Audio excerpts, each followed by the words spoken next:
Well, it's been a while. It's Hot Brass 223 here. Obviously. Hair's long again. And I got some shit to show y'all. Well, if you remember what my Delton looked like before, my mil-spec,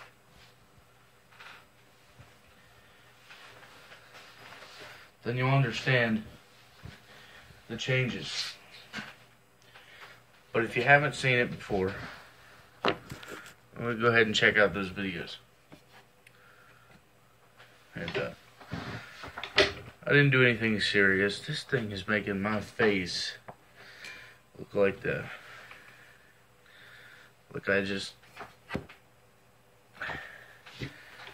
don't want to say that on YouTube. Well, if you haven't seen it, you might want to go check that out and look at that. This is a very slow start of the video for me. I don't know why, but I've made some changes. Well, my father actually hooked me up with something I've really wanted from my AR. We did a little trade, and now I have something I've really wanted, and we're going to go a little bit further with it. So like I said before, I'm not an expert. My dad told me the parts. I should remember, but I don't remember fully. I'm not going to talk about them because I don't remember the name of the parts. But I can tell you that instead of the old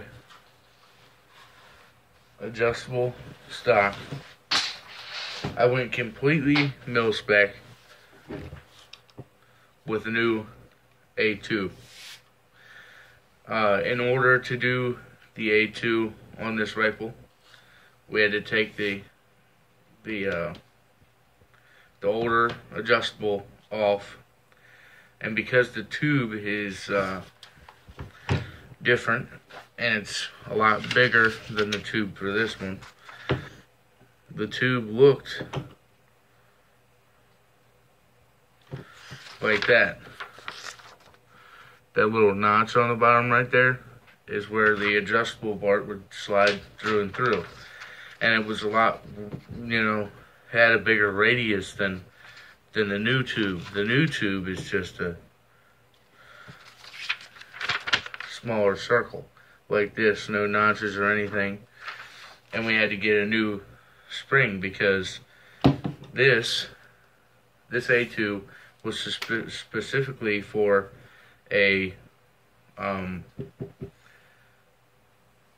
believe rifle length. That's what it is. It was stuck in my head. This was for a rifle length for my dad's M16. So it's got a rifle length spring in it that goes inside the buffer tube. It's got a new buffer tube and the A2. I hope I didn't butcher any of that.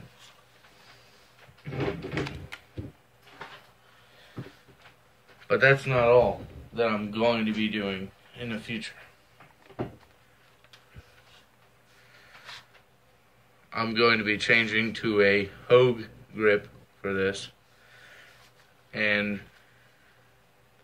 I'm going to be going with a smaller rail that my dad's going to fit a couple screws to in here, nut them down to the inside. I'm going to have a smaller rail with a bipod.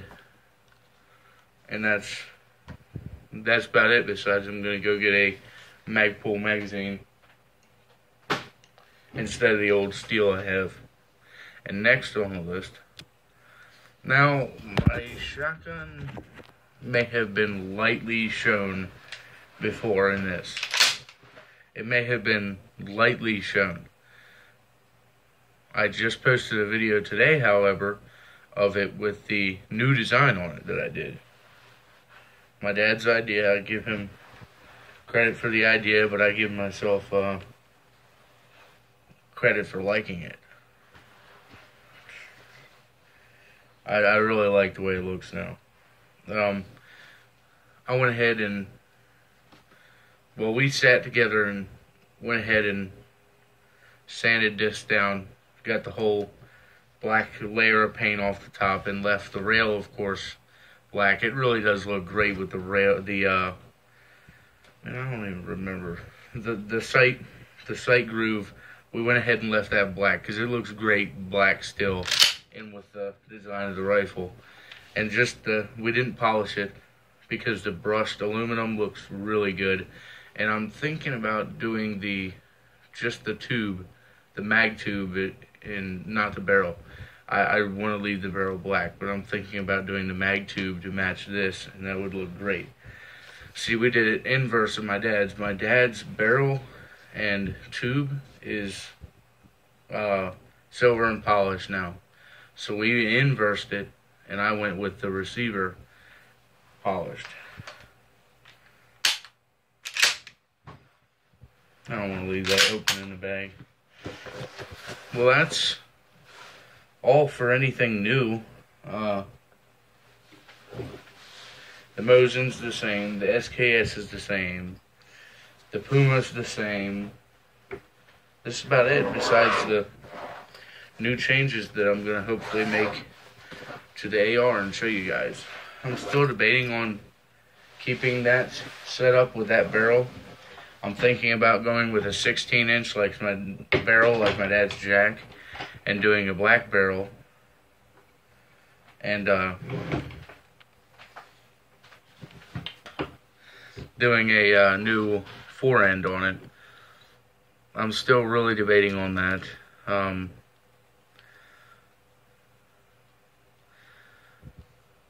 Still debating on it.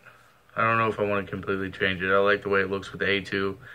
I have a bipod on my mind. I really would like a bipod because I want to be able to know I can use that rifle. It's a battle rifle. I want to know that I can use it as a battle rifle, but I want to know that I can sit down and drive holes with it if I have to.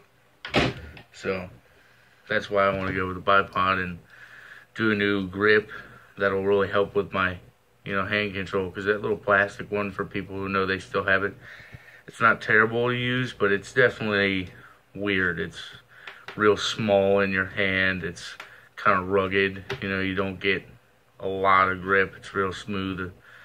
I really like the way the Hogues are because they got that really good grip to them, and you can really maneuver with it, But that's all. I just figured I'd show you guys a few changes that I have, and I will catch you guys in the next video. See you later.